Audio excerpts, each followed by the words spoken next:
All right, so today we got a little bit of a few different things here. The first topic we're going to talk about today is area and perimeter, and just involving right now real numbers. We will do some variables with this also a little later, right? But remember, we got to think of perimeter as no matter what the shape is, you don't need to memorize a formula. Perimeter is the outside of something, so it's the space all the way around till you get back to where you started. Okay, it doesn't matter what shape that is.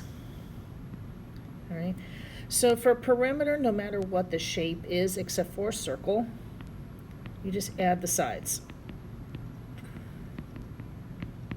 Okay, so easy enough. We just go ahead, add the sides, and it doesn't matter whether it's a square, rectangle, or has 8 sides or whatever. I'm going to go ahead and look at my triangle, all right? And I'm going to say, okay, if I have a triangle that has what we call a base of 4 and sides of 5, okay? That just means I go ahead and add the sides up and I get the perimeter. Whatever my unit of measure is, we'll say these are meters, okay? The meters just go along with it. We treat this just like we did if we're combining like terms.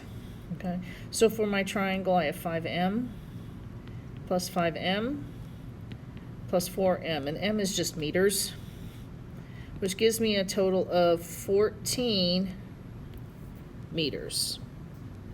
Okay, so whatever your unit of measure is, just like adding and subtracting, the m stays as it is.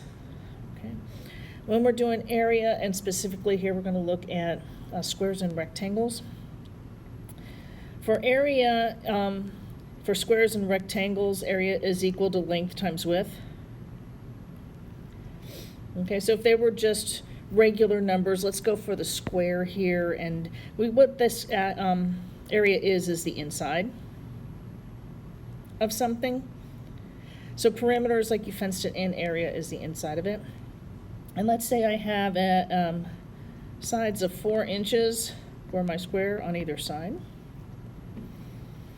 Okay.